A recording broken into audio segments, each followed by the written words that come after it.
El agua helada me golpeó la cara con tanta fuerza que sentí como si me hubieran abofeteado. Por un segundo, no pude respirar. El frío me cortó la piel. Me entró por la nariz. Me empapó el vestido azul que había planchado esa misma mañana durante 40 minutos porque quería verme bien para el almuerzo. 17 personas me miraban. 17. Conté cada par de ojos mientras el agua me chorreaba por el cuello, me mojaba el sostén, me convertía en un charco de vergüenza sobre el piso de mi propia sala. Mi hijo Roberto tenía el vaso vacío todavía en la mano. Su esposa Daniela sostenía el teléfono apuntándome, grabando, riéndose con esa risa aguda que siempre me ha taladrando los oídos. «Tú no mandas nada aquí. Esta es mi casa». Las palabras de Roberto rebotaron contra las paredes. Contra las mismas paredes que yo pinté de color durazno hace 3 años, cuando todavía podía subir a una escalera sin que me dolieran tanto las rodillas. La misma sala donde le enseñé a caminar cuando tenía 11 meses. El mismo piso de mosaico que lavé miles de veces, de rodillas, con mis propias manos. Nadie habló. Ni mi comadre Estela, que es mi amiga desde hace 32 años. Ni don Julio, el vecino de al lado que vino con su esposa y sus 3 hijos. Ni siquiera la tía Remedios, hermana de mi difunto esposo, que siempre ha sido bocona para todo. Silencio. Solo el goteo del agua cayendo de mi barbilla al suelo. Y la risa de Daniela. Siempre esa risa. Mis nietos, Mateo y Sofía, estaban sentados en el sofá comiendo gelatina. Ni siquiera levantaron la vista, como si ver a su abuela humillada fuera algo normal, como si fuera parte del menú del domingo. Pero déjenme contarles algo. Dejen que les cuente quién soy yo antes de que me vean así, empapada y destruida. Porque ustedes necesitan saber cómo llegué a este momento. Necesitan entender qué hace que una mujer de 61 años, que trabajó cada día de su vida, que crió a un hijo sola, después de que su marido muriera de un infarto a los 42, termine de pie en su propia sala, sintiendo que ya no existe. Yo me llamo Patricia Hernández, viuda de Montes. Nací en un pueblo pequeño cerca de Colima, pero llevo 43 años viviendo en Guadalajara. Tengo 61 años, aunque mi cuerpo a veces siente que tiene 80. Mis manos están llenas de callos. Mis dedos están deformados por la artritis que me empezó a los 57. Pero estas manos hicieron algo. Estas manos cosieron vestidos de quinceañera, trajes de novia, uniformes escolares, pantalones, blusas, manteles. Estas manos pagaron esta casa. Esta casa de 3 recámaras en la colonia Constitución, con su pequeño patio trasero, donde sembré hierbabuena y cilantro, con su reja verde que mi esposo pintó 2 semanas antes de morir. Cuando Armando murió, Roberto tenía apenas 7 años. Yo tenía 33. No teníamos ahorros, no teníamos seguro. Teníamos deudas del hospital y una renta que pagar. Así que hice lo que hacen las mujeres como yo. Conseguí una máquina de coser usada, aprendí viendo a mi tía y empecé a ofrecer arreglos de ropa en el mercado. 5 pesos por subir un ruedo, 10 pesos por meter una blusa, 20 pesos por hacer un vestido completo. Poco a poco me hice de clientas. Doña Carmelita, que vendía frutas, la maestra Lucía de la primaria, las muchachas de la estética, después sus hijas, después las hijas de sus hijas. Casi 30 años cosiendo. 28 años sin vacaciones, sin días libres, sin lujos. 28 años levantándome a las 5 de la mañana para terminar un vestido antes de que la novia viniera a recogerlo a las 7. Y con ese trabajo, con esas manos que ahora apenas pueden sostener un tenedor sin temblar, compré esta casa. Hace 18 años. Pago tras pago, año tras año. La escritura está a mi nombre. Patricia Hernández, viuda de Montes. No está a nombre de Roberto. No está a nombre de nadie más. Es mía.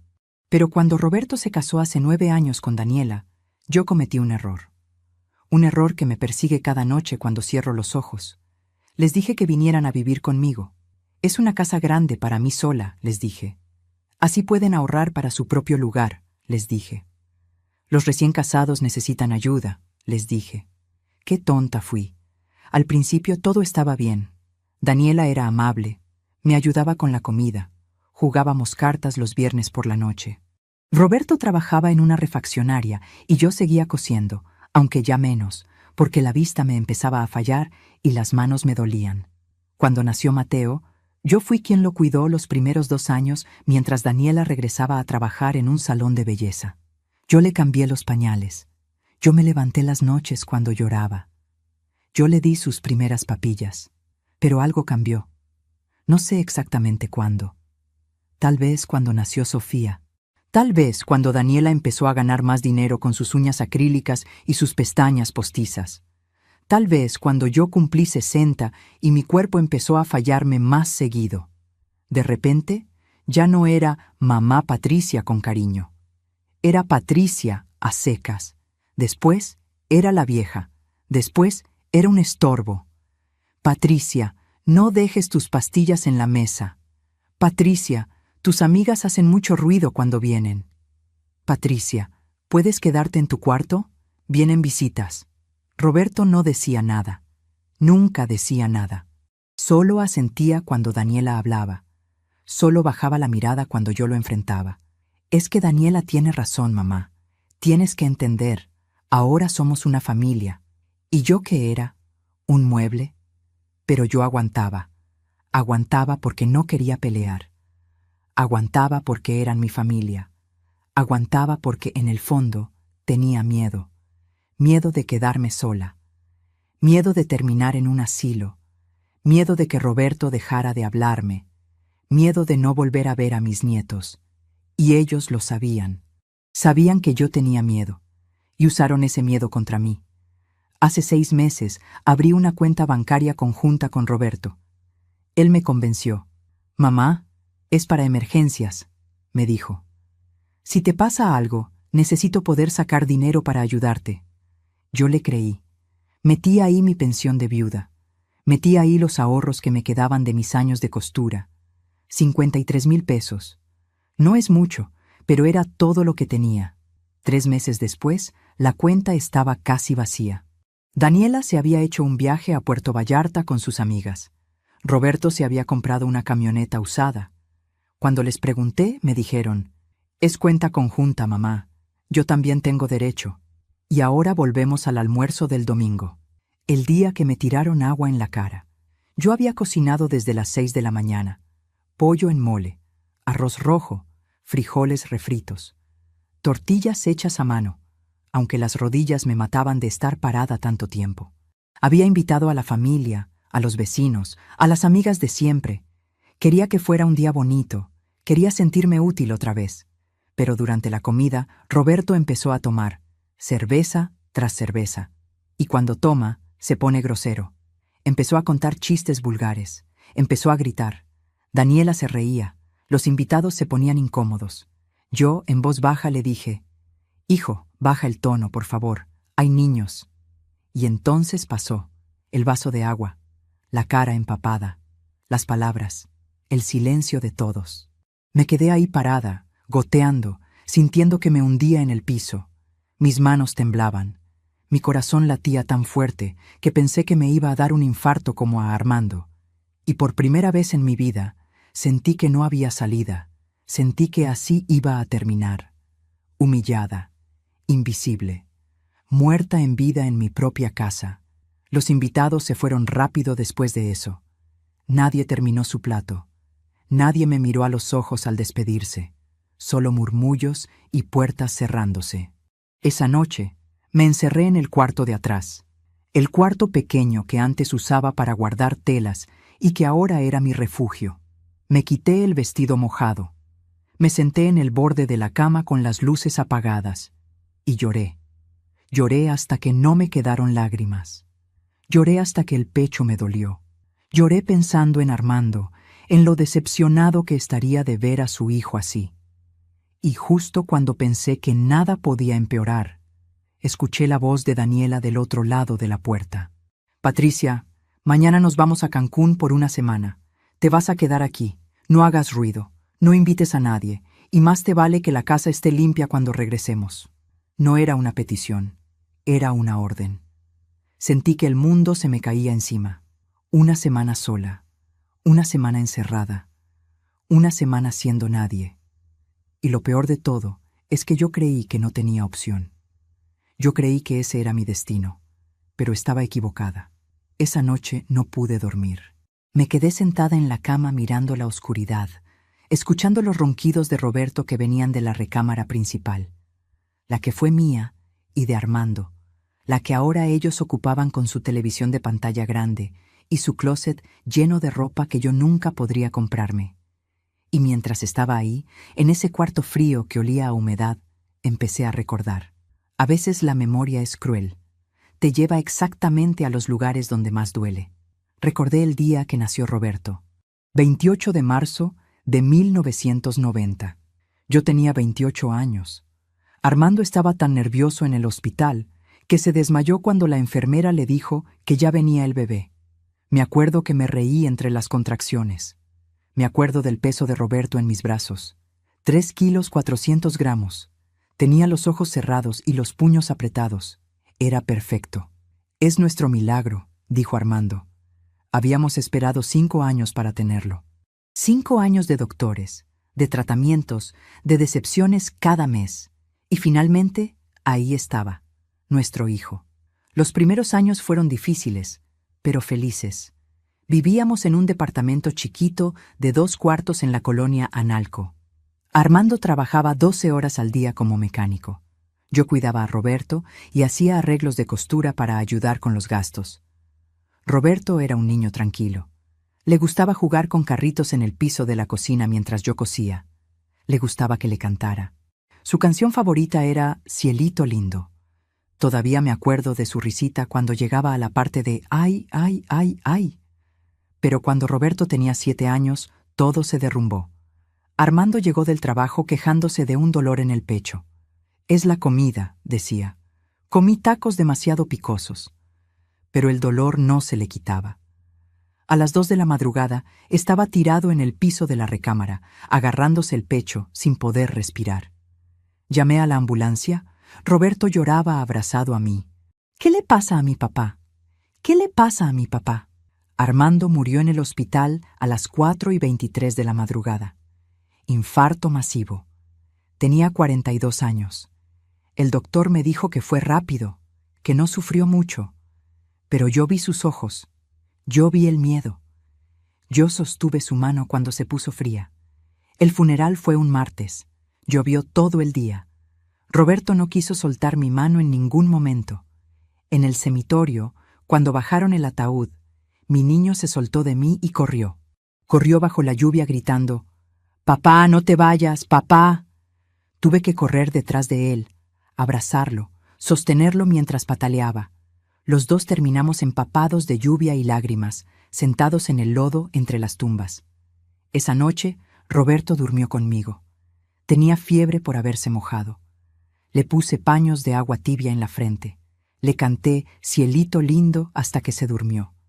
Y yo me quedé despierta mirándolo, prometiéndole en silencio que nunca le iba a faltar nada, que yo iba a ser su mamá y su papá, que íbamos a salir adelante, y cumplí esa promesa. Dios mío, ¿cómo la cumplí? Me convertí en costurera de tiempo completo. Conseguí la máquina de coser Singer usada por 800 pesos. Aprendí viendo tutoriales en la biblioteca, preguntándole a mi tía Consuelo, practicando hasta que los dedos me sangraban. Al principio solo hacía dobladillos y arreglos simples, pero poco a poco fui mejorando. Empecé a hacer vestidos, después trajes de novia. Después me hice fama en el barrio. Trabajaba desde las 5 de la mañana hasta las 11 de la noche. Roberto desayunaba, comía y cenaba conmigo en el pequeño cuarto que usaba de taller.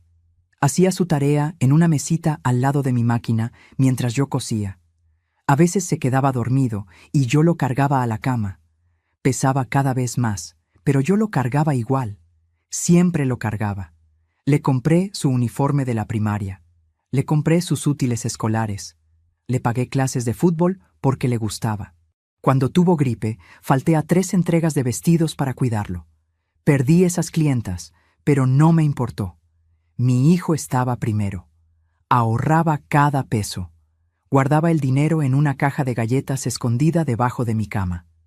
5 pesos aquí, 10 pesos allá. Y después de 11 años ahorrando, juntando, sacrificando, pude dar el enganche de esta casa. Esta casa en la colonia Constitución. 3 recámaras, un baño, cocina, sala y un patio. Roberto tenía 18 años. Lloró cuando le di la llave de su cuarto. «Mamá, eres la mejor del mundo», me dijo. Me abrazó tan fuerte que casi no podía respirar. Ese fue el Roberto que yo crié. El Roberto que me ayudaba a cargar las bolsas del mercado. El Roberto que me compraba flores el Día de las Madres con su primer sueldo de la refaccionaria. El Roberto que me presentó a Daniela diciendo, «Mamá, ella es especial». Daniela apareció en nuestras vidas hace 11 años. Roberto tenía 24. Ella, 21. Trabajaba en un salón de belleza cerca del centro. Era bonita, flaca, alta, con uñas siempre perfectas y cabello planchado. Hablaba mucho, se reía mucho. Al principio me cayó bien. «Señora Patricia, qué bonita casa tiene. Roberto me ha contado todo lo que usted hizo por él. Es usted una santa», me dijo la primera vez que vino a cenar. Yo le hice enchiladas verdes. Se comió 3 platos. «Cocina usted delicioso. Mi mamá nunca me enseñó a cocinar así». Empezó a venir seguido. Los fines de semana. Algunas noches entre semana. Yo la trataba bien. Le enseñé algunas recetas. Le regalé una blusa que había cosido. Ella me regaló un esmalte de uñas rosa que nunca usé porque mis manos estaban demasiado feas para pintarlas. Cuando Roberto me dijo que se iban a casar, yo estaba feliz. «Ya es hora de que formes tu propia familia», le dije. «¿Van a rentar un departamento?» Y ahí fue cuando Roberto me miró con esos ojos de niño que siempre usaba cuando quería algo. «Mamá, es que la renta está carísima, y Daniela y yo estamos ahorrando para el futuro. ¿Crees que podríamos vivir aquí contigo? Solo por un tiempo, 1 año, máximo 2, hasta que juntemos para nuestro propio lugar». Debí decir que no. Debí escuchar esa vocecita en mi cabeza que me decía, «Patricia, esto va a terminar mal». Pero no lo hice, porque era mi hijo, porque no quería que pasara trabajo, porque en el fondo me daba miedo quedarme sola. «Claro, mijo, esta es su casa también». Los primeros meses fueron buenos. Daniela ayudaba con la limpieza. Roberto arreglaba cosas de la casa que yo no podía. Cenábamos juntos, veíamos películas los domingos. Daniela me llamaba suegrita, con cariño. Yo pensé que había hecho lo correcto, pero cuando Daniela quedó embarazada de Mateo, las cosas empezaron a cambiar. Pequeños cambios, sutiles, como cuando me dijo que ya no cocinara con tanto aceite porque le hacía daño al bebé, o cuando Roberto empezó a pasar más tiempo en su cuarto que conmigo en la sala, o cuando Daniela dejó de ayudar con la limpieza porque el embarazo la cansaba mucho. Yo lo entendía, o al menos eso me decía. Los embarazos son difíciles. Las parejas necesitan su espacio. Era normal.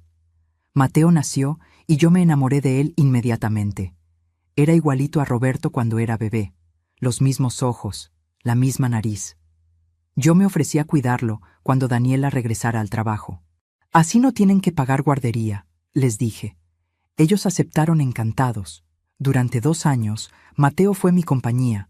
Lo cuidaba de lunes a sábado. Le daba su biberón. Le cambiaba pañales. Le cantaba. Le enseñé a caminar en este mismo patio donde ahora apenas me dejaban estar. Daniela llegaba a las 7 de la noche, lo recogía y yo casi no lo volvía a ver hasta el día siguiente. «Es que necesita dormir con nosotros», decía ella. Y yo asentía, aunque me doliera no poder arrullarlo en las noches. Después nació Sofía, otra niña hermosa, pero para entonces yo ya estaba más cansada. Tenía 58 años. La artritis en las manos había empezado. Me dolían las rodillas.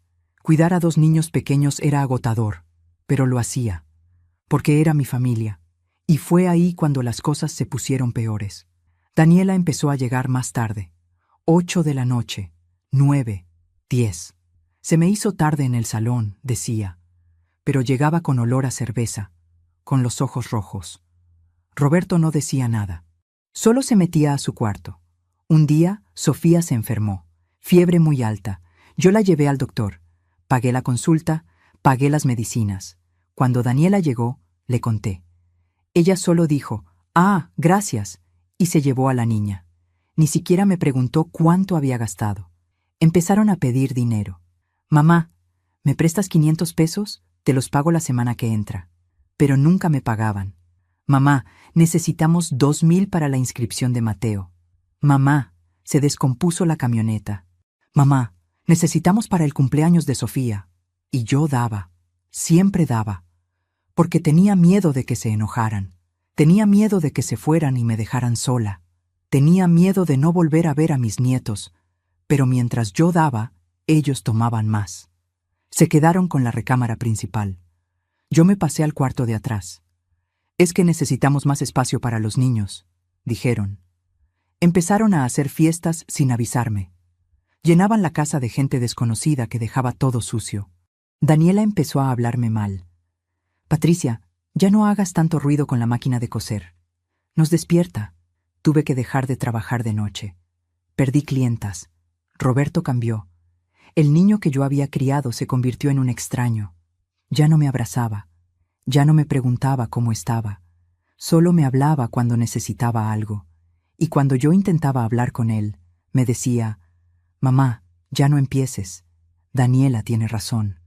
Tienes que entender que ahora las cosas son diferentes». ¿Diferentes cómo?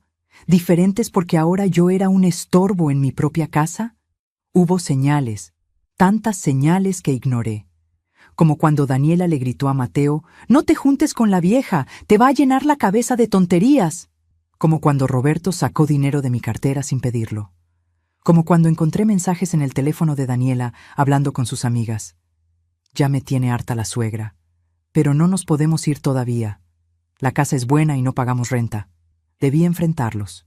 Debí poner límites, pero tenía miedo. Tanto miedo. Y entonces vino el almuerzo del domingo. El vaso de agua en mi cara. La humillación. Y ahora esto. Me estaban dejando sola por una semana mientras se iban a Cancún.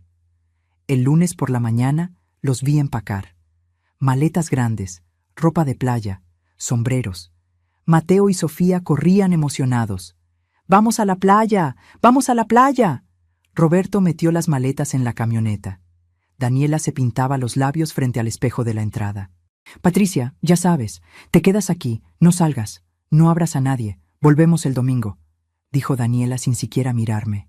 Roberto me dio un beso rápido en la frente, como se lo das a una tía lejana. «Pórtate bien, mamá». Y se fueron. Escuché el motor de la camioneta alejándose. Escuché las risas de mis nietos desde la ventana. Y después, silencio. Me quedé parada en la puerta de la sala, en la misma sala donde me habían humillado ayer, y sentí que me ahogaba. 5 días sola. 5 días encerrada. 5 días sabiendo que para ellos yo no importaba nada. Fui a mi cuarto. Me senté en la cama. Y fue entonces cuando vi mi celular viejo. El que había usado antes de que Roberto me comprara uno más nuevo hace 2 años. Estaba guardado en el cajón de la mesita de noche, olvidado, pero todavía con batería porque a veces lo cargaba sin saber por qué. Lo agarré, lo encendí, y algo dentro de mí se rompió, pero no como antes, no con tristeza, con claridad. Miré la pantalla del celular, miré las paredes de mi cuarto. Miré mis manos temblorosas, y por primera vez en años sentí algo diferente a miedo. Sentí rabia. La rabia es extraña cuando llegas a los 61 años. No es como la rabia de los jóvenes, que explota y grita y rompe cosas. La rabia a mi edad es fría, es silenciosa, es un hielo que te recorre las venas y te hace ver todo con una claridad que antes no tenías.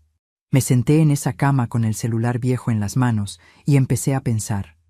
Realmente pensar. No con el miedo que me había acompañado todos estos años. No con la culpa de madre que siempre me decía, tienes que aguantar, tienes que perdonar, es tu hijo.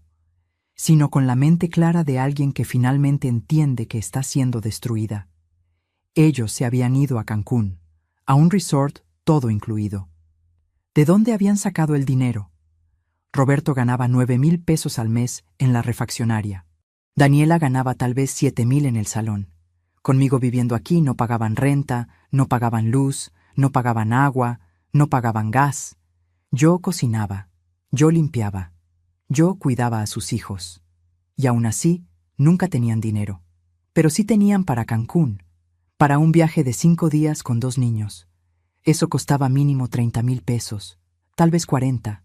Y entonces me acordé de la cuenta bancaria conjunta, la que abrí hace 6 meses porque Roberto me convenció, la que tenía mis ahorros de toda una vida. 53,000 pesos. Me temblaron las manos cuando agarré el celular viejo y marqué el número del banco. Tuve que intentarlo 3 veces porque se me olvidaba mi número de cliente. Finalmente contestó una grabación. Marqué opciones. Esperé. Una voz humana finalmente apareció. Banco del Pacífico, buenas tardes. Habla Fernanda, ¿en qué le puedo ayudar? Buenas tardes, quiero saber el saldo de mi cuenta. Le di mi número de cliente. Le di mi fecha de nacimiento. Esperé. Señora Hernández, su cuenta conjunta número 4782 tiene un saldo actual de 4,300 pesos. Se me cortó la respiración.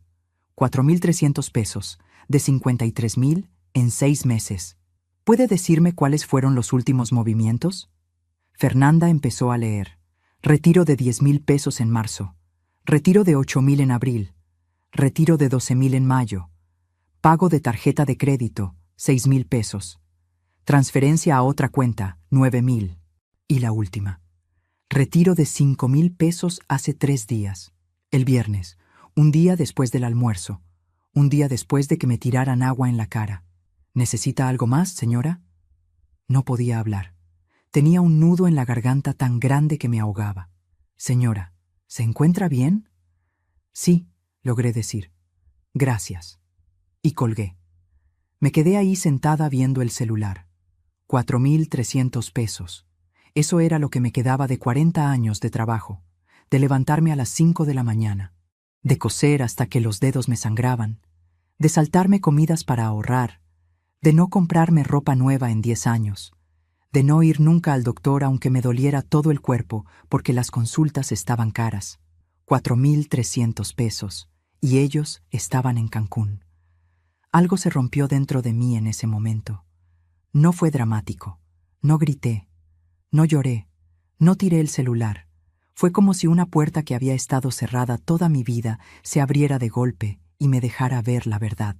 Mi hijo me estaba robando. Mi hijo me estaba usando. Mi hijo y su esposa me estaban destruyendo. Y yo se lo había permitido. Por miedo, por amor malentendido, por creer que una madre tiene que aguantar todo.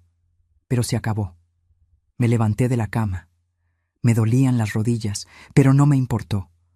Fui a la sala. Miré la casa. Mi casa. La que compré con mi trabajo. La escritura estaba a mi nombre. Eso Roberto no lo podía cambiar. Eso Daniela no lo podía tocar. Fui a la cocina y abrí el cajón donde guardaba papeles importantes. Ahí estaba. La escritura de la casa. Original. A nombre de Patricia Hernández, viuda de Montes. También encontré mi acta de nacimiento, mi identificación, los recibos de luz y agua que siempre estuvieron a mi nombre. Saqué todo y lo puse sobre la mesa de la cocina. Y mientras lo hacía, un plan empezó a formarse en mi cabeza. Un plan frío, calculado, sin gritos, sin drama, sin escenas de telenovela. Si ellos jugaban sucio, yo también podía jugar. Agarré el celular viejo otra vez. Busqué en mi lista de contactos un nombre que no había marcado en años.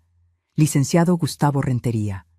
Él había sido el abogado que me ayudó a comprar la casa. Un señor mayor, serio, de los que todavía creen en la palabra y en la justicia. Me había dado su tarjeta y me había dicho: «Señora Patricia, si algún día necesita ayuda legal, me llama. No lo olvide». Marqué. Sonó 4 veces. Pensé que no iba a contestar. Era lunes a las 3 de la tarde. Bueno, Rentería al habla. Licenciado, soy Patricia Hernández. No sé si me recuerda. Usted me ayudó a comprar mi casa hace 18 años. Hubo una pausa. Señora Patricia, claro que la recuerdo. ¿Cómo está? ¿En qué le puedo ayudar? Y ahí, parada en mi cocina, con la voz temblando pero firme, le conté todo. Le conté del almuerzo, del agua en mi cara, de la cuenta bancaria vaciada, de que me habían dejado encerrada mientras se iban de vacaciones, de que llevaban 9 años viviendo en mi casa sin pagar nada, de que me trataban peor que a un perro. El licenciado Rentería me escuchó en silencio. Cuando terminé, suspiró. Señora Patricia, lo que me está contando es abuso económico y maltrato a persona mayor. Esto es muy grave. ¿Usted tiene pruebas? Tengo la escritura de la casa a mi nombre. Tengo los estados de cuenta del banco donde se ven los retiros. Tengo mensajes de texto de mi nuera diciéndome que me quede encerrada. Tengo testigos del domingo, 17 personas que vieron cómo mi hijo me tiró agua en la cara. Perfecto, eso es suficiente. ¿Cuánto tiempo van a estar fuera? Hasta el domingo, 5 días. Bien, escúcheme con atención. Mañana a primera hora quiero que venga a mi despacho. Vamos a hacer varias cosas. Primero, vamos a presentar una denuncia ante el Ministerio Público por abuso económico y maltrato. Segundo, vamos a solicitar una medida de protección judicial que los obligue a mantenerse alejados de usted.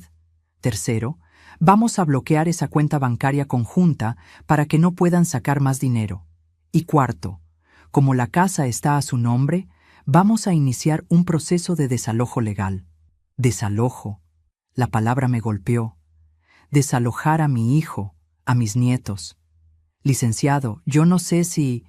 Señora Patricia, me interrumpió con voz firme pero amable. Usted me llamó porque ya no aguanta más. Porque llegó a su límite. ¿Estoy en lo correcto? Sí. Entonces tiene que decidir ahorita mismo si va a hacer algo o si va a seguir dejando que abusen de usted hasta que la maten. Porque eso es lo que va a pasar. He visto casos así. Personas mayores que terminan en la calle, o enfermas o muertas. Mientras los hijos se quedan con todo. ¿Es eso lo que quiere? No. Entonces, cerré los ojos.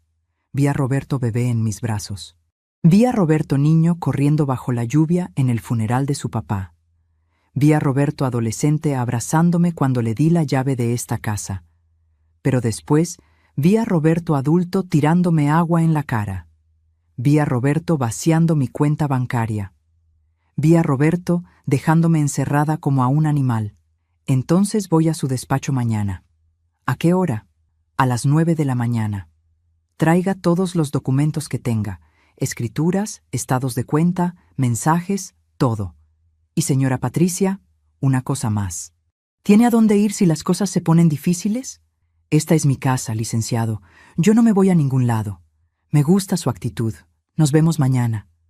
Colgué el teléfono y me quedé parada en medio de la cocina. Mis manos ya no temblaban.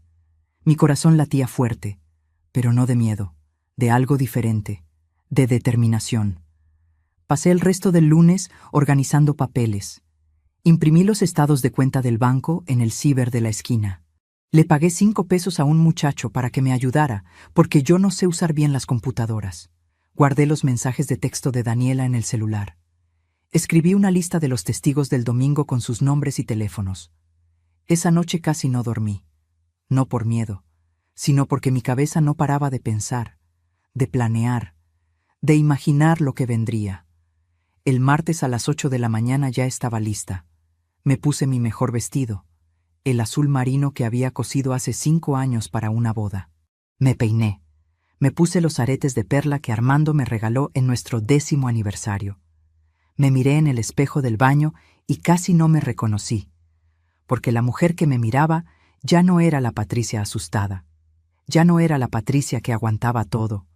Era otra, una que había decidido pelear. Tomé el camión hasta el centro. El despacho del licenciado Rentería estaba en un 2º piso sobre una farmacia.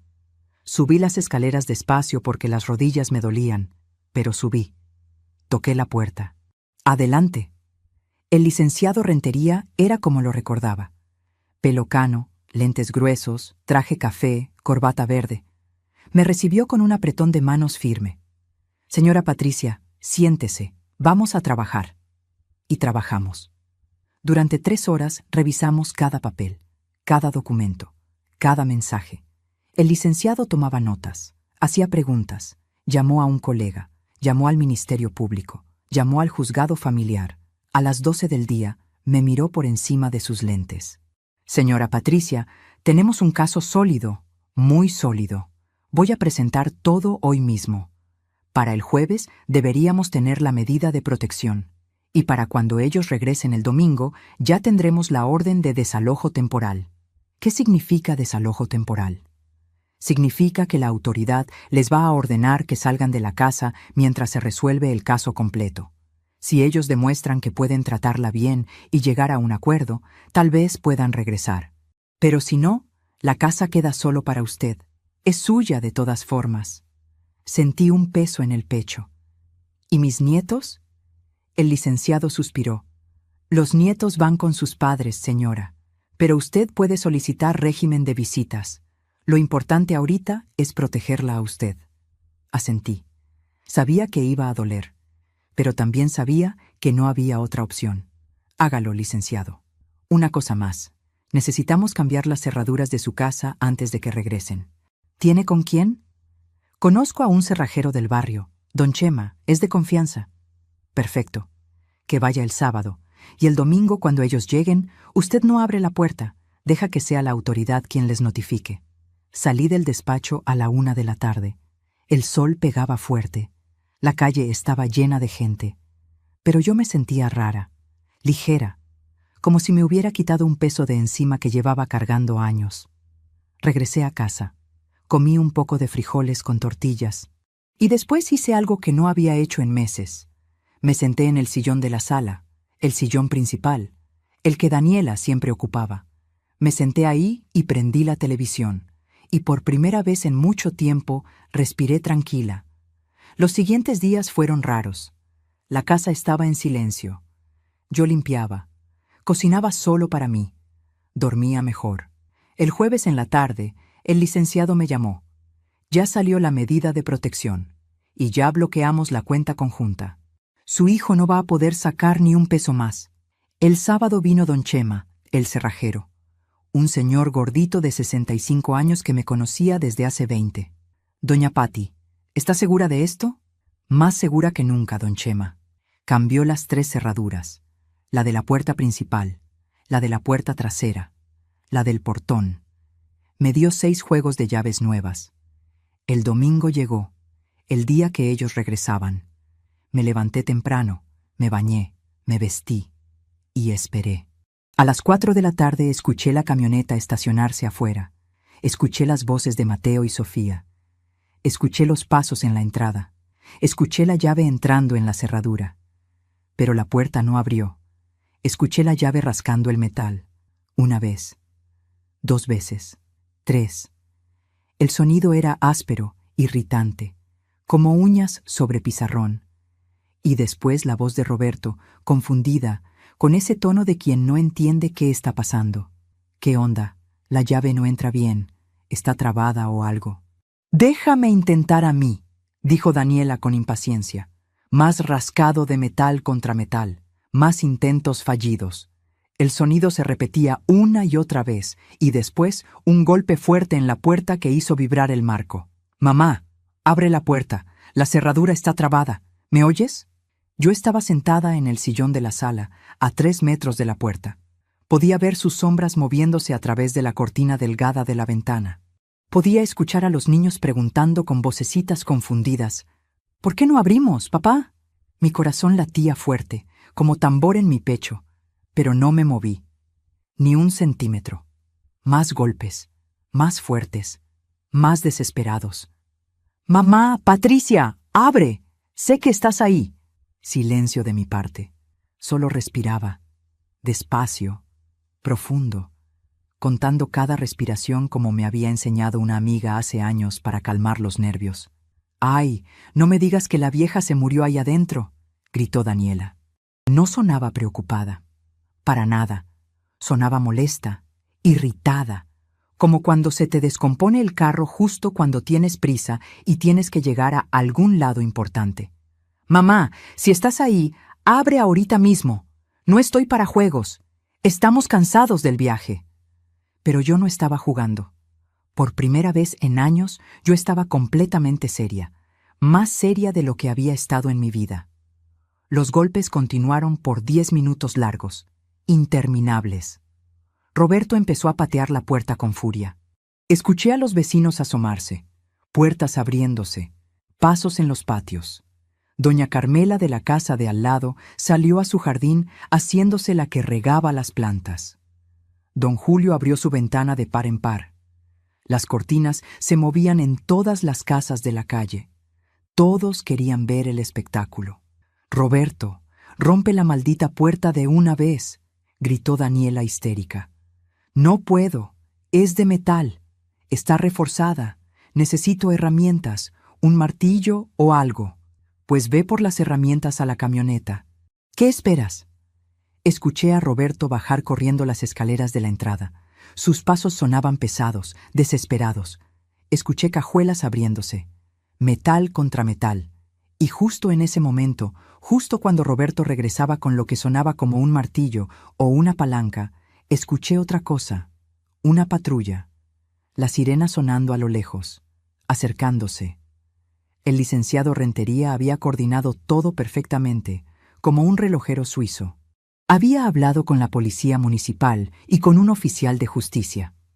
Les había dado la dirección exacta. Les había dicho con precisión a qué hora llegarían Roberto y Daniela del viaje. Todo calculado al milímetro. La patrulla se estacionó justo frente a la casa. 2 policías bajaron con autoridad.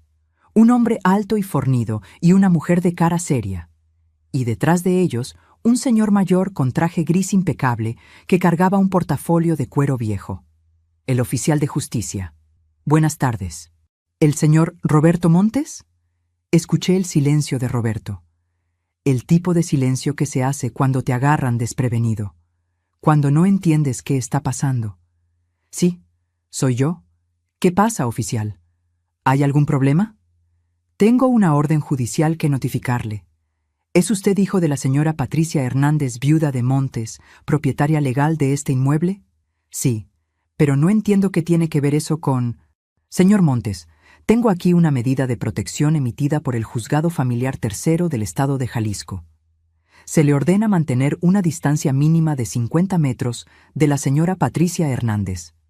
También se le notifica oficialmente que se ha iniciado un proceso de desalojo temporal de este inmueble debido a denuncias formales de abuso económico y maltrato a persona mayor».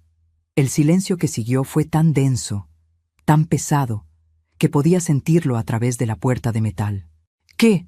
Eso es mentira, pura mentira. Esa es mi mamá. Yo vivo aquí. Llevo 9 años viviendo aquí». «Señor, el inmueble está registrado legalmente a nombre de la señora Patricia Hernández. Usted no figura como propietario ni como copropietario. Y según la orden judicial que tengo en mis manos, tiene prohibido acercarse a ella o intentar ingresar a la propiedad hasta que se resuelva el caso en los tribunales». «Esto es una locura, un error. Mamá, sal y diles que esto es un error, que estás bien». Yo seguía sin moverme, seguía respirando, despacio, contando. 1, 2, 3, 4. Daniela explotó como olla de presión. «Oficial, esa vieja está loca, senil. Nosotros vivimos aquí, tenemos 2 niños. Todas nuestras cosas están adentro. Ropa, juguetes, todo». La oficial mujer habló, más calmada, con esa voz profesional que usan para situaciones difíciles. «Señora, entiendo perfectamente su situación, pero esta es una orden judicial firmada por un juez. No podemos hacer nada al respecto. Si ustedes quieren recuperar sus pertenencias, tienen que solicitarlo a través de un abogado y con supervisión legal». «Pero nuestras cosas, la ropa de los niños, sus mochilas de la escuela, todo está ahí adentro». El oficial de justicia abrió su portafolio con calma y sacó unos papeles doblados. «Aquí están las notificaciones oficiales. Por favor, firmen de recibido». «Yo no voy a firmar nada. Nada. Señora, si no firma, quedará asentado en el acta que se le notificó y se negó a firmar. El resultado legal es exactamente el mismo». Roberto agarró los papeles con manos temblorosas. Escuché el sonido de las hojas moviéndose, arrugándose, y después Su voz, más baja, rota, vulnerable. Mamá, ¿en serio vas a hacer esto? ¿En serio? Después de todo, esa voz. Esa maldita voz de niño herido que siempre usaba para conseguir lo que quería.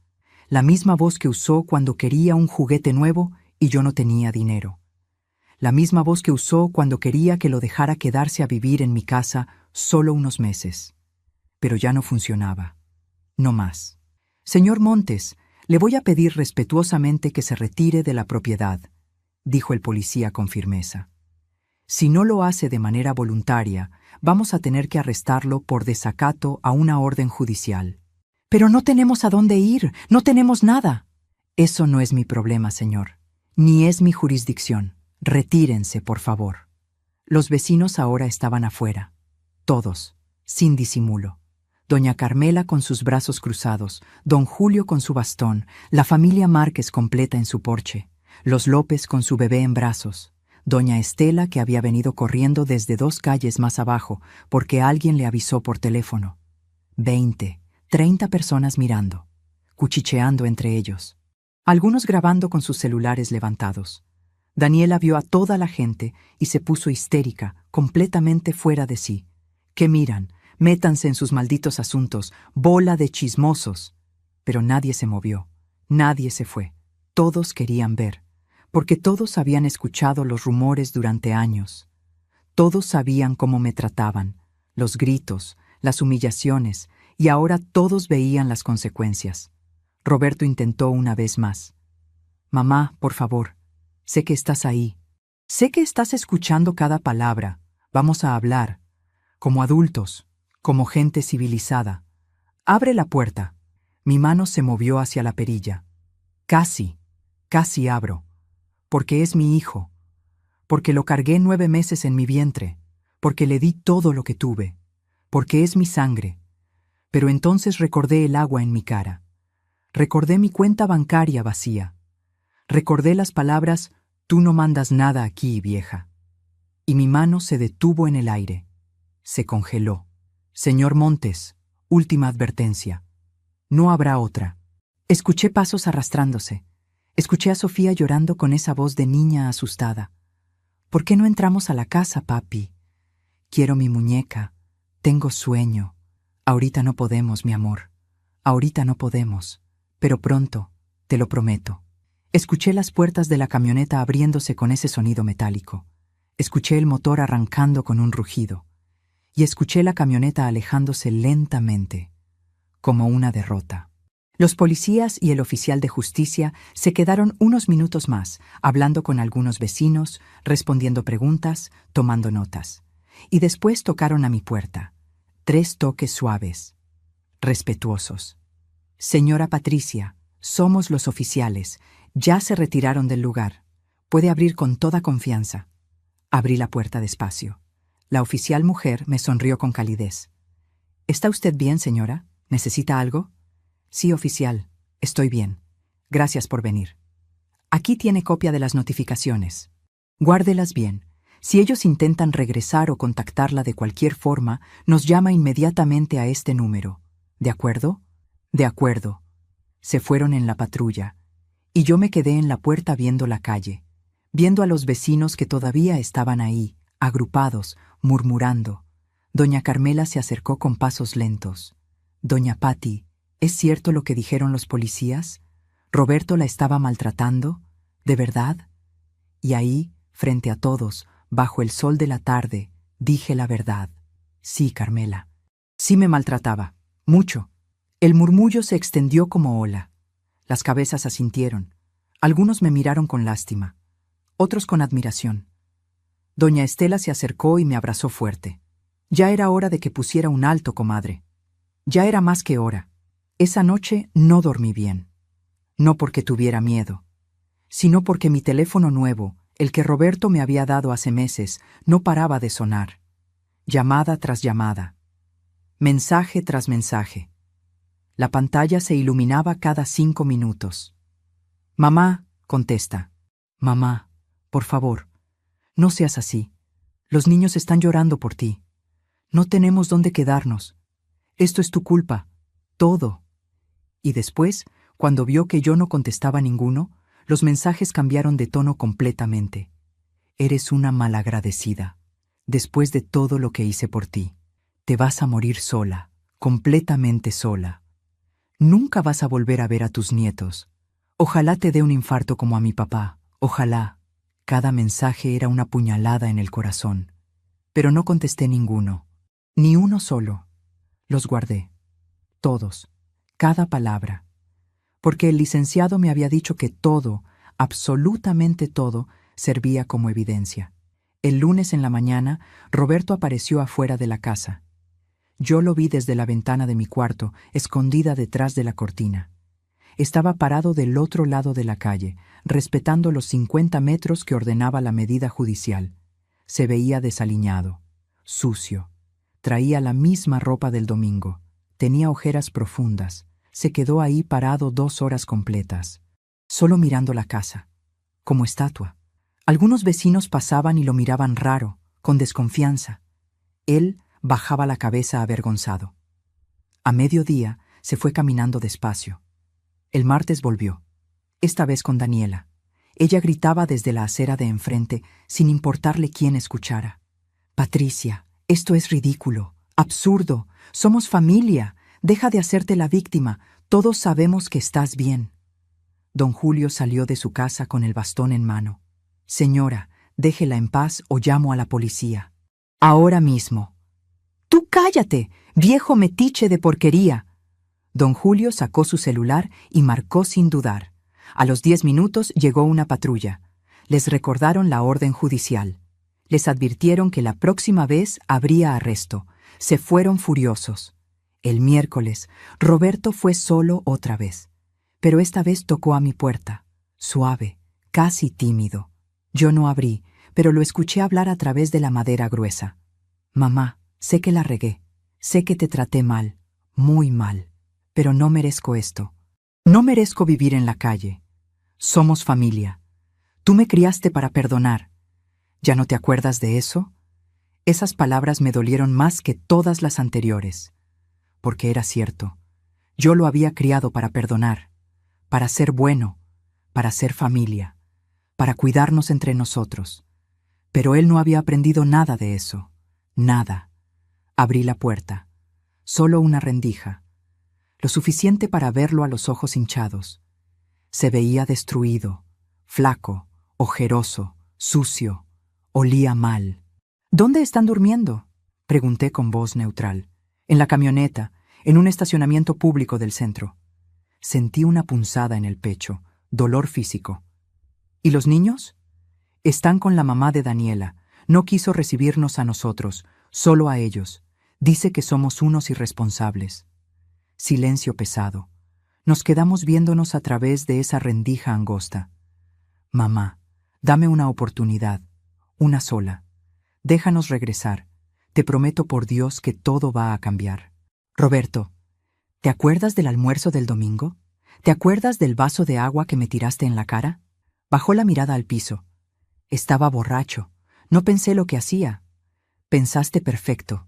Pensaste que podías humillarme frente a todos y no pasaría nada. Pensaste que yo iba a aguantar como siempre. Pensaste que soy una tonta, una vieja tonta. No, mamá, yo nunca pensé eso. ¿Te acuerdas de la cuenta bancaria? Los 53,000 pesos que ahorré cosiendo 40 años.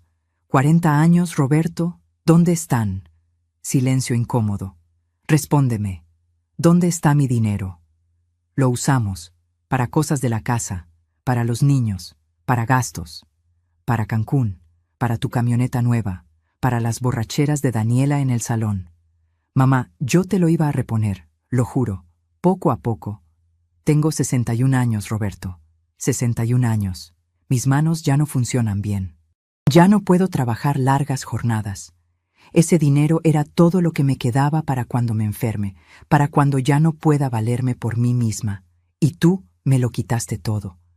Le temblaba el labio inferior. Perdóname, por favor. No. ¿Qué? Que no. No te perdono. No ahorita. Tal vez algún día. Pero no ahorita. No todavía. Mamá, soy tu hijo, tu único hijo. Y yo soy tu madre, la que te crió sola después de que tu padre murió, la que trabajó hasta quebrarse las manos para que tú tuvieras todo, la que nunca te negó nada, pero tú sí me negaste todo. Me negaste respeto, me negaste dignidad, me negaste paz en mi propia casa. No fue mi intención, sí fue tu intención, porque lo hiciste una y otra vez durante años, y yo te dejé. Esa fue mi culpa, mi error, dejarte, pero se acabó. Entonces, ¿qué va a pasar con nosotros? Va a pasar que esta casa es mía, legalmente mía, y me voy a quedar en ella, sola, tranquila, en paz, y ustedes van a tener que buscar su propio lugar, como hacen millones de personas. No tenemos dinero, ni ahorros. Pues trabaja, como yo trabajé toda mi vida, como millones de personas trabajan todos los días. Se le llenaron los ojos de lágrimas que empezaron a caer. ¿Y mis cosas? ¿La ropa? ¿Los muebles? ¿Todo? El licenciado va a coordinar un día para que vengas con supervisión policial a sacar tus pertenencias. Solo las tuyas. Lo que es mío se queda aquí. Mamá, vete, Roberto, vete ya antes de que llame a la policía. Te vas a arrepentir. Vas a terminar sola y enferma y te vas a arrepentir de esto. Lo miré a los ojos, a esos ojos que una vez fueron de un niño inocente que me decía que me amaba. Ya estoy sola, Roberto. Llevo años estando sola, aunque ustedes vivieran aquí metidos, completamente sola. Cerré la puerta con firmeza. Escuché sus pasos alejándose. Escuché un grito de frustración. Escuché la camioneta arrancando con las llantas chirriando contra el pavimento. Y después, silencio. Hermoso silencio. Me fui a la cocina. Me preparé un té de manzanilla con miel. Me senté a la mesa. Y por primera vez en 9 largos años, me sentí en paz en mi propia casa. Los días siguientes fueron extraños. La casa estaba en silencio, pero era un silencio diferente. No era el silencio tenso de cuando Daniela estaba enojada, ese silencio que hacía que cada paso sonara como una provocación. No era el silencio pesado de cuando Roberto llegaba borracho, arrastrando los pies y maldiciendo entre dientes. Era un silencio limpio, un silencio que por primera vez en 9 años me pertenecía. Era mío. Me levantaba cuando quería, sin despertador, sin que nadie golpeara mi puerta exigiendo el desayuno. Desayunaba en la mesa de la cocina sin que nadie me apurara, saboreando cada sorbo de café sin tener que compartir la leche que yo misma había comprado. Veía mi programa de cocina en la televisión de la sala sin que nadie cambiara el canal para poner sus caricaturas o sus partidos de fútbol. Dejaba mis pastillas sobre la mesa sin que nadie me regañara diciéndome que parecía farmacia ambulante. Pequeñas cosas, cosas tan simples que cualquiera las daría por sentadas. Cosas que antes me quitaron sin que yo me diera cuenta, de a poco, día tras día, hasta que olvidé que alguna vez fueron mías, y que ahora recuperaba una por una, con asombro, con miedo, con una alegría tímida que todavía no terminaba de creer. El jueves de esa semana, el licenciado Rentería me llamó. Escuchar su voz al otro lado del teléfono me hizo sentir que no estaba sola en esto. Señora Patricia, tenemos audiencia el próximo martes. El juez va a escuchar ambas partes. Roberto contrató un abogado de oficio. Van a argumentar que usted está siendo manipulada y que ellos tienen derecho a vivir ahí porque llevan 9 años en la casa. Sentí que el estómago se me revolvía. ¿Pueden ganar? No. La casa está a su nombre. Escrituras limpias. Las pruebas del maltrato son claras y contundentes. Los testigos están dispuestos a declarar bajo juramento, y los estados de cuenta del banco hablan por sí solos. Pero prepárese emocionalmente porque van a intentar hacerla sentir culpable. Van a usar a los niños.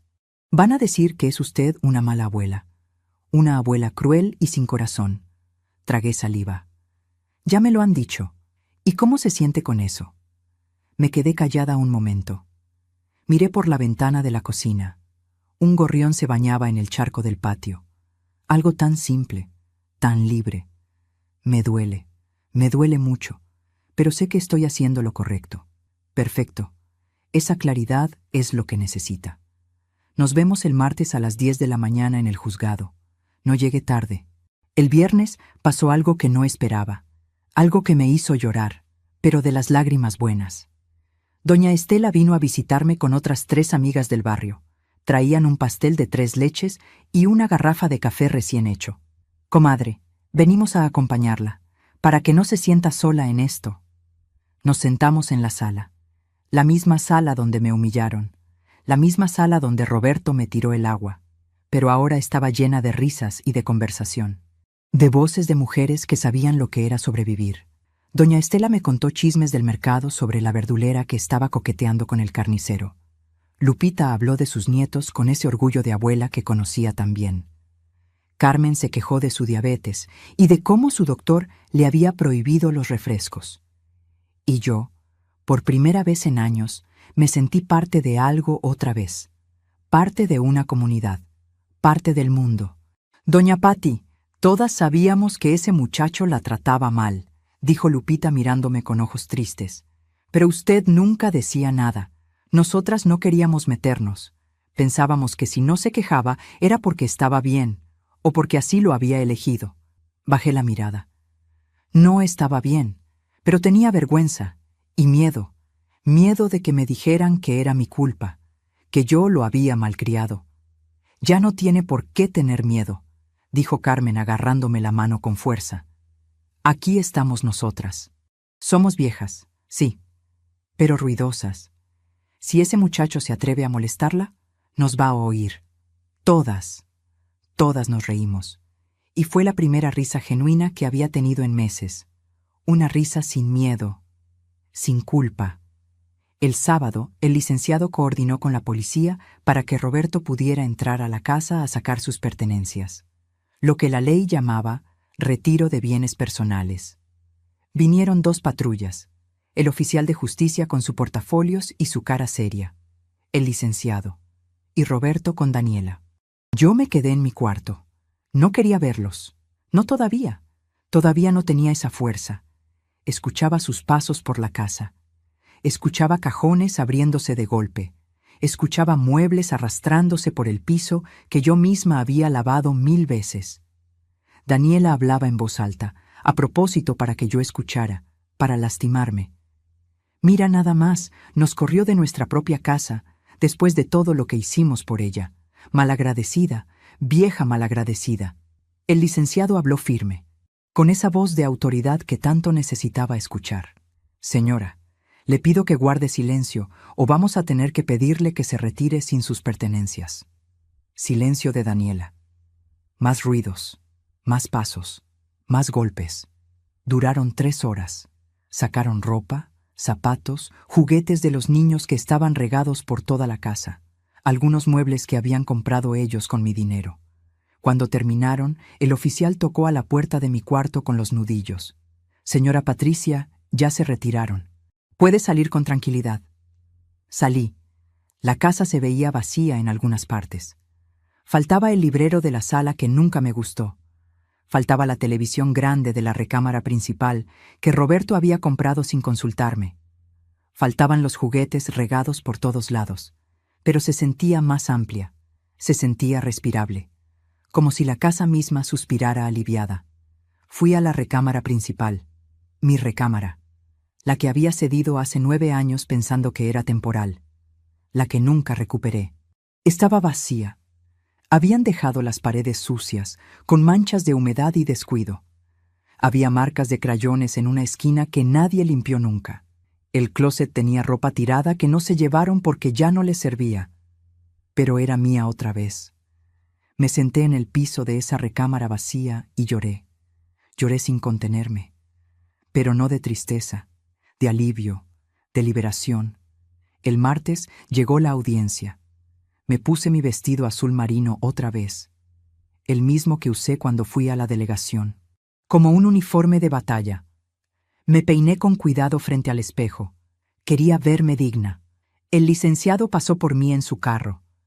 El juzgado era un edificio gris y feo. Pasillos llenos de gente esperando, todos con sus propios dramas. Matrimonios peleando en voz baja, niños llorando aburridos, abogados caminando apurados con portafolios abultados. Entramos a una sala pequeña. Olía a papel viejo y a desesperación. Había un escritorio grande al frente donde se sentó el juez. Un señor de unos 50 años con lentes y cara de cansado, de haber escuchado 1000 historias como la mía. A un lado estaba Roberto con su abogado, un muchacho joven que se veía más nervioso que Roberto, revisando papeles que claramente no conocía bien. Roberto me miró cuando entré. Sus ojos se clavaron en los míos por un segundo. Yo desvié la mirada. Todavía dolía. El juez leyó el caso con voz monótona. Demanda de desalojo y denuncia por maltrato a persona mayor. Caso número 547. Procedamos. El abogado de Roberto habló primero. Usó palabras bonitas. Dijo que Roberto era un buen hijo, que había vivido en esa casa 9 años cuidando de su madre, que tenía 2 hijos menores que serían afectados, que yo estaba siendo influenciada por gente malintencionada que quería separarme de mi familia, que era una exageración hablar de maltrato. El licenciado Rentería sacó las pruebas. Cada documento era como un puñetazo. Los estados de cuenta que mostraban los retiros, los mensajes de texto, las fotografías de la ropa mojada del domingo del almuerzo que doña Carmela había tomado con su celular. Y después llamó a los testigos. Doña Estela declaró con la voz temblando de indignación. Yo vi cuando el muchacho le tiró agua en la cara. Vi la humillación. Vi cómo ella se quedó ahí parada, empapada, y nadie hizo nada. Y todos nos quedamos callados. Esa culpa la voy a cargar siempre. Don Julio declaró. Yo he escuchado gritos en esa casa por años. He visto cómo la señora Patricia ha ido apagándose poco a poco, como una vela que se consume. La maestra Lucía, mi clienta de hace 20 años, declaró con lágrimas en los ojos. Patricia era una mujer trabajadora, fuerte, alegre, siempre con una sonrisa. Pero en los últimos años la vi cambiada, triste, asustada, con miedo en los ojos. Me contó que su hijo ya no la dejaba trabajar porque hacía ruido con la máquina de coser, que molestaba. El juez escuchó todo en silencio. Tomaba notas. Después le preguntó a Roberto. «Señor Montes, ¿es cierto que retiró más de 49,000 pesos de una cuenta conjunta con su madre sin su autorización expresa?» Roberto tartamudeó. «Sí, pero era cuenta conjunta. Yo tenía derecho legal. ¿Es cierto que usted y su familia vivieron 9 años en la casa de su madre sin pagar renta, servicios ni contribuir económicamente al hogar?» «Sí, pero ella nos invitó. Nos dijo que... ¿Es cierto que el pasado domingo 22 le arrojó agua en el rostro a su madre frente a 17 testigos durante una reunión familiar?» Silencio. Un silencio pesado. «Señor Montes, responda a la pregunta». «Estaba borracho. No fue mi intención faltarle al respeto. Yo la quiero». El juez se quitó los lentes y lo miró fijo, con esa mirada que desarma. «Señor, usted tiene 35 años. Es un hombre adulto con plenas facultades. Su madre tiene 61. Es una persona mayor vulnerable bajo protección de la ley. Lo que usted hizo no solo es falta de respeto, es violencia, es abuso económico y emocional, y está penado por la ley mexicana». Roberto bajó la cabeza. Por primera vez lo vi avergonzado. El juez volvió a ponerse los lentes y escribió algo. El rasguño de la pluma sobre el papel sonaba como una sentencia. La medida de protección se mantiene vigente. El desalojo es definitivo e inapelable. El señor Roberto Montes y su familia tienen prohibido acercarse a la señora Patricia Hernández o a su domicilio en un radio de 50 metros. Adicionalmente, se ordena el pago de una reparación económica de 30,000 pesos por daño moral y abuso económico, monto a pagarse en parcialidades mensuales de 2,000 pesos. Esta resolución es inapelable. Golpeó con el martillito. Se acabó. Así de simple. Roberto se paró de golpe. «Pero, señor juez, no tengo de dónde sacar ese dinero. Tengo hijos». Debió pensarlo antes, señor Montes. Debió pensar en eso antes de maltratar a quien le dio la vida. Siguiente caso. Salimos del juzgado. El sol me pegó en la cara como un abrazo. Roberto me alcanzó en las escaleras. El licenciado se puso entre nosotros inmediatamente, como un escudo. Señor, la orden judicial sigue vigente. Aléjese ahora. Solo quiero hablar con ella un segundo. Solo un segundo. No. Roberto me miró por encima del hombro del licenciado.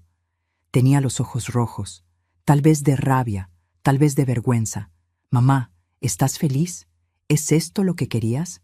¿Verme destruido? Lo miré a los ojos, los mismos ojos que de niño me miraban con amor. Yo no te destruí, Roberto. Tú solito lo hiciste. ¿Y ahora qué vamos a hacer? No tenemos casa, no tengo dinero, los niños están con su otra abuela. Están bien, mejor de lo que estaban viéndote maltratar a la tuya. No digas eso.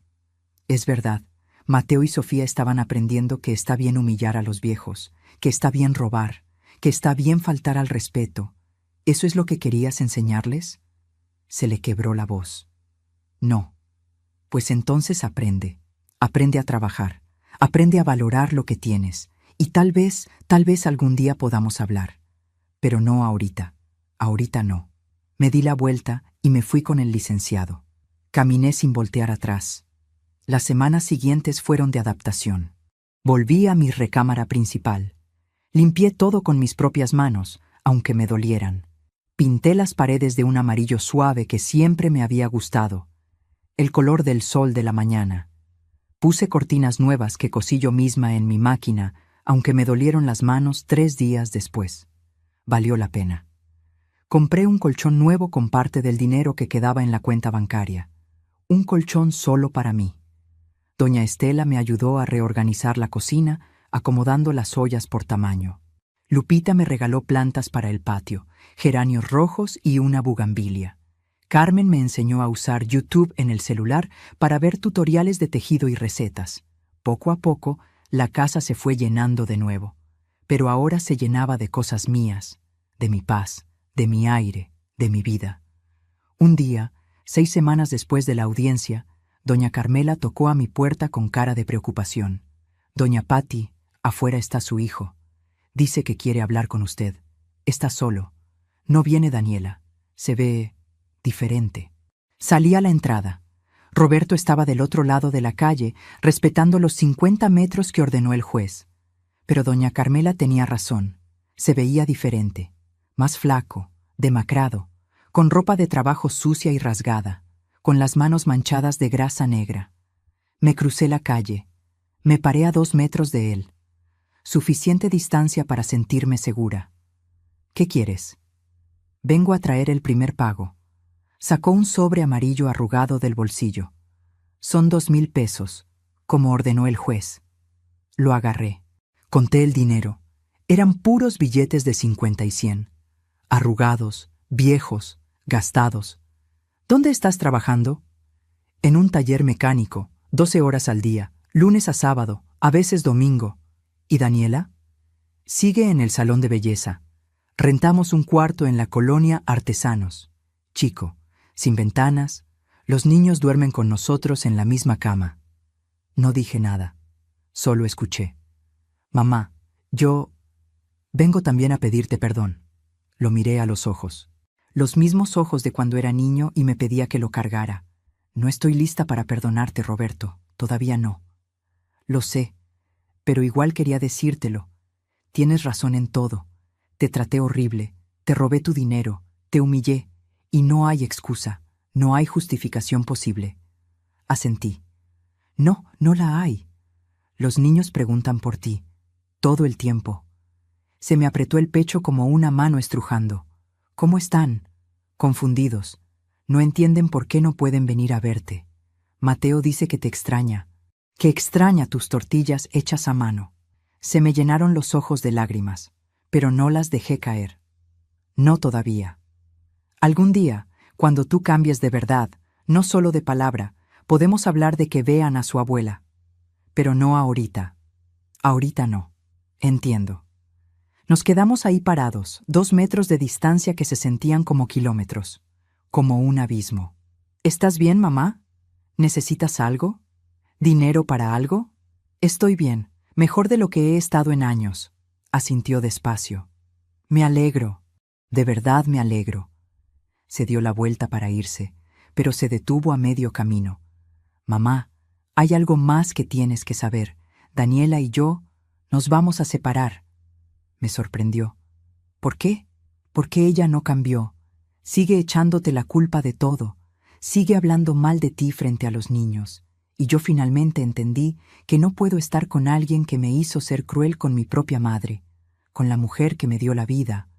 No supe qué decir. Solo asentí. Bueno, te veo el mes que entra con el siguiente pago.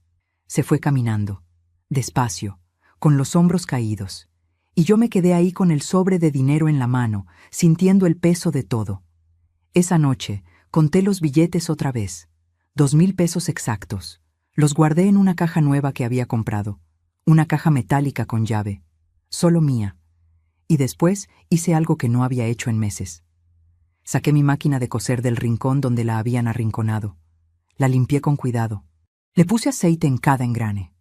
Busqué telas viejas que tenía guardadas en cajas y empecé a coser. Mis manos dolían. Los dedos se me torcían por la artritis. Pero seguí, porque coser no era solo mi trabajo. Era mi terapia, era mi forma de crear, era mi forma de existir, de ser yo misma. Terminé una blusa sencilla a las 11 de la noche. No era perfecta. Tenía algunas puntadas chuecas, un botón más alto que otro, pero era mía. Me la probé frente al espejo del baño. Me quedaba bien. Azul cielo, con botones blancos de nácar. Y por primera vez en años, me sonreí a mí misma en el espejo. Una sonrisa verdadera.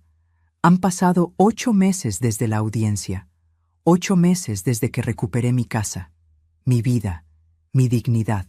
Estoy sentada en el patio trasero un sábado por la tarde. Tengo una taza de café con canela en una mano y un pedazo de pan dulce en la otra. El cilantro que sembré hace 2 meses ya está creciendo. La hierbabuena huele tan rico que todo el patio tiene ese aroma fresco. Hay un colibrí que viene todas las mañanas a las flores rojas que planté junto a la barda. Nunca pensé que el silencio pudiera sonar tan bonito. La casa está ordenada, limpia, mía. Volví a poner cortinas en la sala, unas que cosí con tela de girasoles.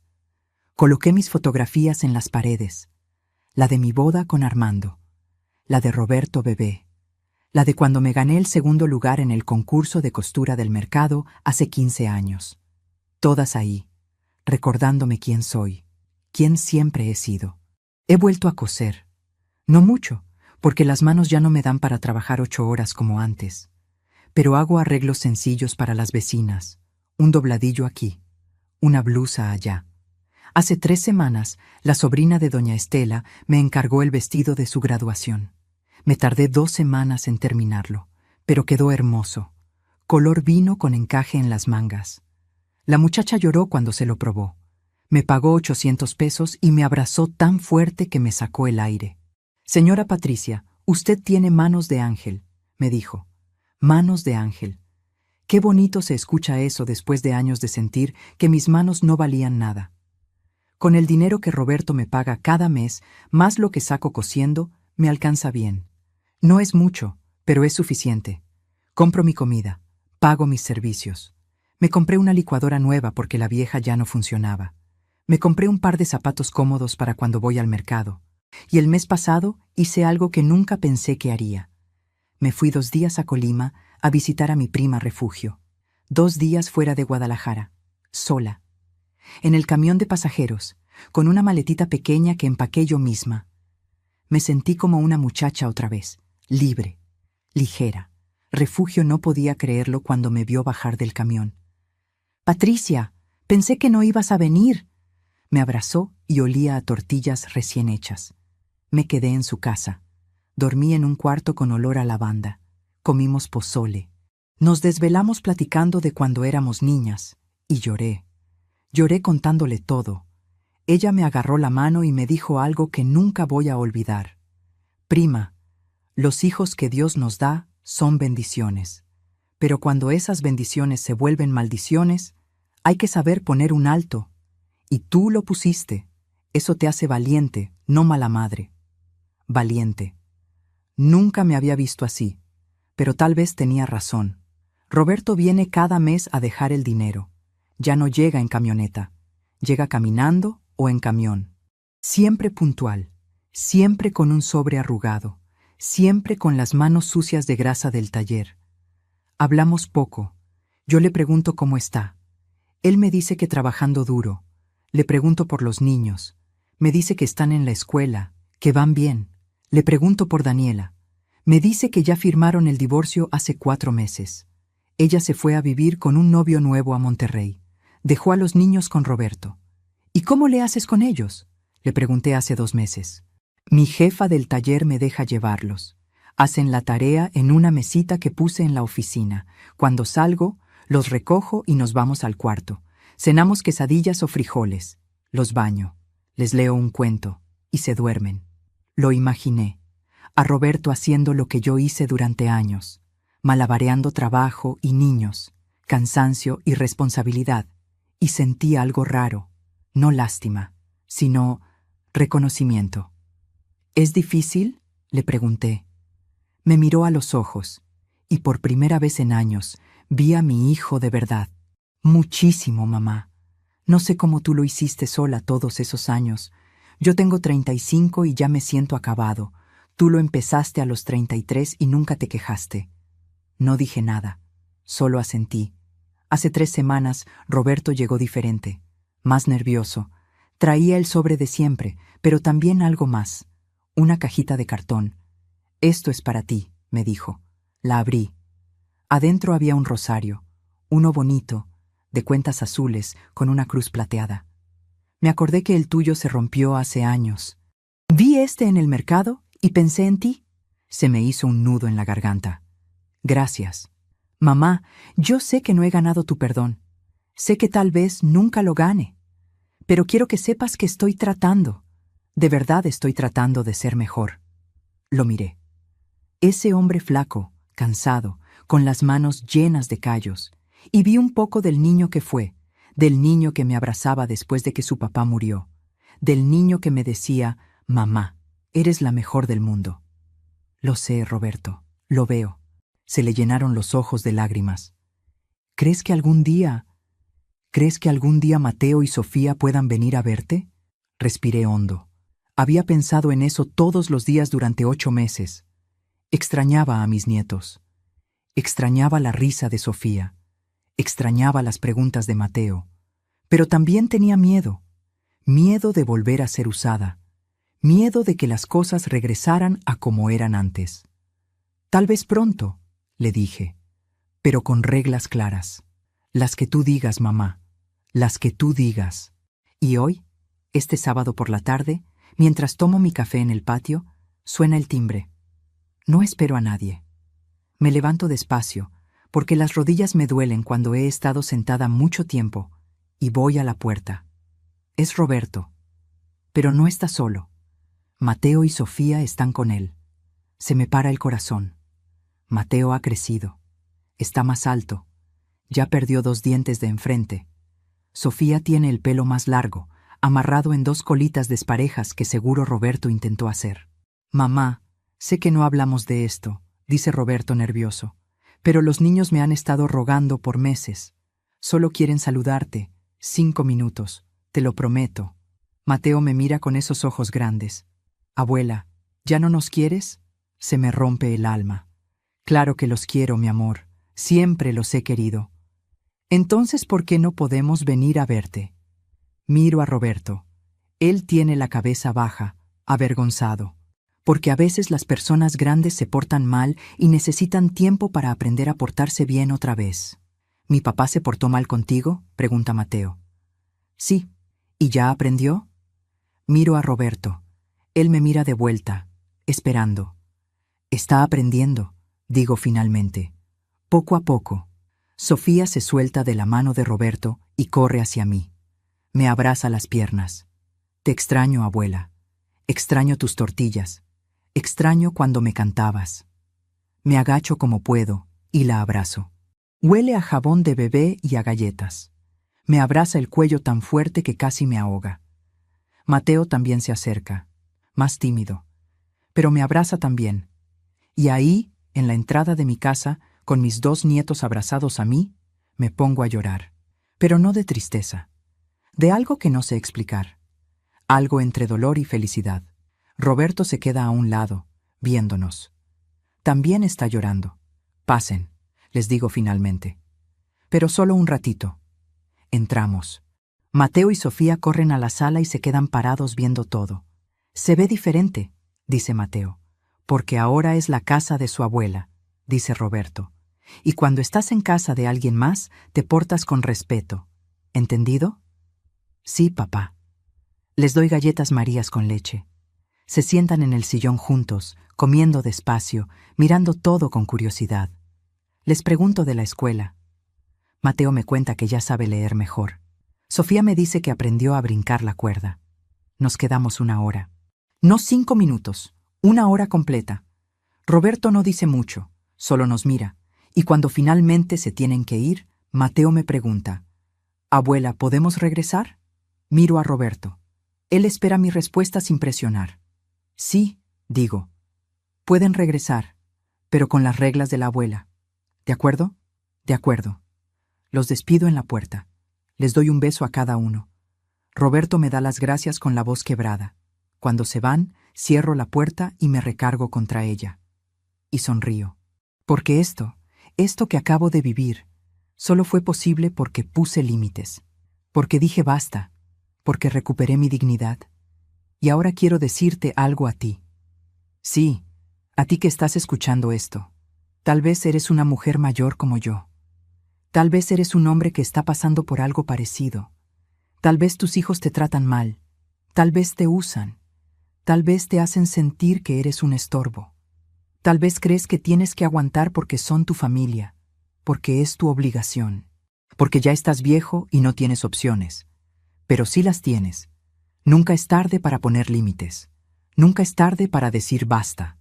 Nunca es tarde para recuperar tu dignidad. Yo sé que da miedo. Yo sé que duele. Yo sé que te vas a sentir culpable, porque nos enseñaron que las madres aguantan todo, que los padres perdonan todo, que la familia es sagrada.